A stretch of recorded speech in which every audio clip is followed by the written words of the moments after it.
Action. नमस्कार, मेरा नाम भाविका है और मेरा नाम दिया है। और आज हमारे स्टूडियो में मौजूद हैं अर्चना, सविता और वर्तिका। और आज का हमारा जो टॉपिक है वो है वुमेन एम्पावरमेंट पे। तो आप सब लोग कैसे हैं?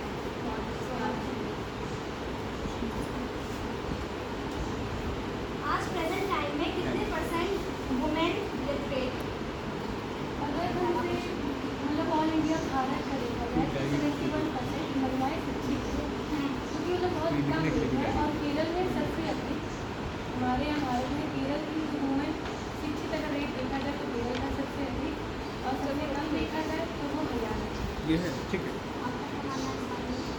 मेरा मानना तो यही है कि शहरी क्षेत्र में मतलब ज़्यादा लिटरेट है और ग्रामीण, क्योंकि वो उनको वो मतलब फैसिलिटीज वो सुविधाएँ नहीं मिलती।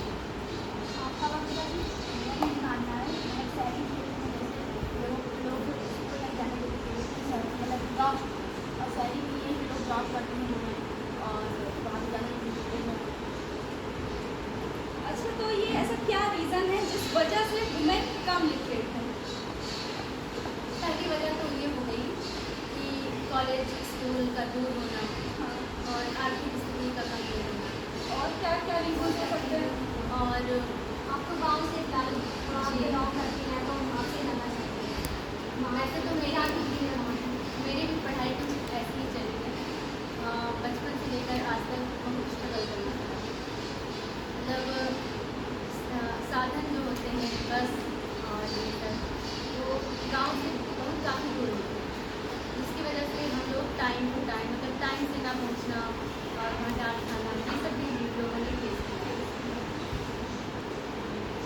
मेरा मानना ये है कि जो हमारा धारणाएँ बनती हैं इसके लिए लोग आगे बढ़े कि महिलाएँ किसी को ना हो, कुछ कर नहीं सकती, उन्हें घर का ही काम करना है, कुछ घर के से पाबंदी लगती है। तो ये सब रीजन है जिसके कारण जो महिलाएँ सामाजिक मतलब कम बढ़ कर पा रही, सामाजिक चर्चा में या समाज के सामने उनका जो योगदान है वो बहुत कम कर सकते हैं।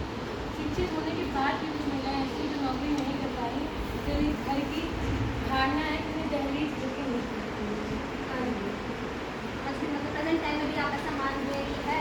कहीं ना कहीं देखा जाए प्रेजेंट टाइम में भी है, क्योंकि मैं अभी भी गांव से ही आती हूँ और वहाँ मतलब 100% में 45% लड़कियाँ पढ़ती हैं, वो भी काम चला हुआ है।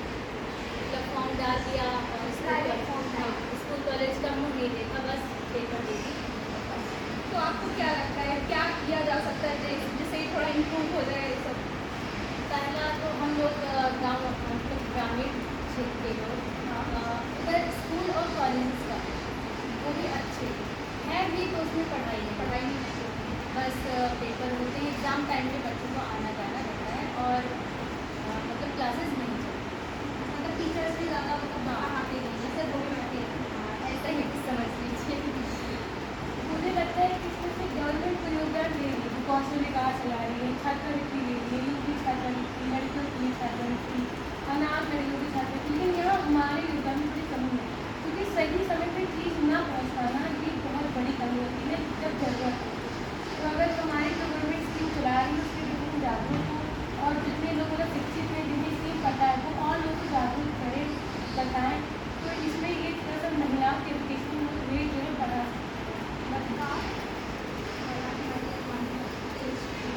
महिलाओं के लिए जैसे पढ़ने के लिए थे चाहे तो इसलिए और जैसे लोग जाते हैं, जैसे लड़कियाँ जाती हैं पढ़ने के लिए, लेकिन जैसे वहाँ पर जैसे कई केस देखा गया है, इसलिए लोग डरते भी हैं कि हाँ नहीं भेजते, इन्वायरमेंट नहीं सही है, इन्वायरमेंट इसलिए लोग डरते भी हैं। इसलिए और जो चाहती भी हैं बाहर जाना उनको भी बाहर नहीं जाने के लिए मिलता है कि हाँ मुझे कोई दिक्कत ना हो। अच्छा, अगर वो अपने करियर में आगे बढ़ेंगी तो उनको क्या बेनिफिट होगा? एक तो यही होता है कि महिलाएं सेल्फ डिपेंड होती हैं, मतलब कि कहीं अपने हर शौक, अपने हर पैशन या अपने हर खेत के लिए किसी से पैसे नहीं मांगने पड़ते। बिल्कुल सही कहा इन्होंने। वो पहले तो खुद का सहारा बनती है, उनको किसी के आगे हाथ नहीं फैलाना पड़ता है, अपने पेरेंट्स पे भी डिपेंड होना पड़ता है। वो जागरूक हो जाती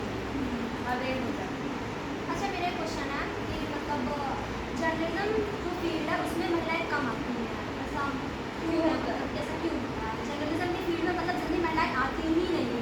एक तो प्रॉब्लम एजुकेशन की, जैसे कि आप उसमें जाना है तो ये नहीं कि आपने 12 पास कर लिया, ग्रेजुएशन कर लिया तो आप इस फील्ड में जा सकते हैं। इसका एक प्रॉपर कोर्स होता है जो आपको करना होता है। और देखा जाए तो ये जो कोर्स है ये मतलब छोटे लेवल पे मतलब उपलब्ध नहीं होता है। लोग उस कोर्स के लिए कॉमन से होते हैं कि अपने घर से निकल के बाहर कहीं जाना पड़ता है। अब कोई मन का कोई बोलता बलान के साथ चाहिए भी कोर्स करना तो नहीं कर सकता। उससे प्रॉब्लम ये है जैसे दिल्ली जाना होगा, कोई कहेगा हरियाणा जाना है, बॉम्बे, तो एक तो गार्जियन समझ सकते हैं कि उनका बजट होगा कि वो अपने अवेयर भी कुछ काम होते हैं और कुछ अवेयरनेस मतलब अभी ज़्यादातर लोग तो जानते हैं कि मास कम्युनिकेशन होता है। अब हमारे गोंडा में है तो सकते हैं कि आज हम लोग कर रहे हैं हमारा पर हो सकता है कि अगर ये कोर्स हमारे गोंडा में ना होता तो हम लोग भी दिल्ली जाना पड़ता, दिल्ली जाना पड़ता। शायद बहुत लोग जानते हैं कि नहीं दिल्ली अच्छा शहर है। लोग की मानसिकता है दिल्ली की। पूछे कि दिल्ली की आप भेजना चाहेंगे अपने बच्चे को, बेटा हो या बेटी। मेरी एक फैमिली का केस है, मम्मी मेरे भैया की जॉब पर ट्रांसफर नहीं और मेरी दीदी की शादी उन्हीं के बीच में दिल्ली हुई है, लेकिन उन्होंने कहा कि भैया की जॉब करने में दिल्ली नहीं जाएंगे। और आज ये हालत है कि वो एक जॉब करते हैं, एक छोड़ते हैं, एक जॉब करते हैं। तो कुछ माहौल का इफेक्ट पड़ता ही है एजुकेशन पे, वो चले जिसकी एजुकेशन। गवर्नमेंट अच्छा क्या कर सकती है वुमेन एम्पावरमेंट को इम्प्रूव करने के लिए? मतलब क्या सकती है? जो गवर्नमेंट स्कीम चला रही है ये बहुत ही अच्छी है। कौशल विकास, छात्रवृत्ति, बस इसमें ये है कि उसे जागरूकता बनानी है। ये बहुत कम है, कहीं कहीं देखा जाए तो ये अवेयरनेस बहुत कम है।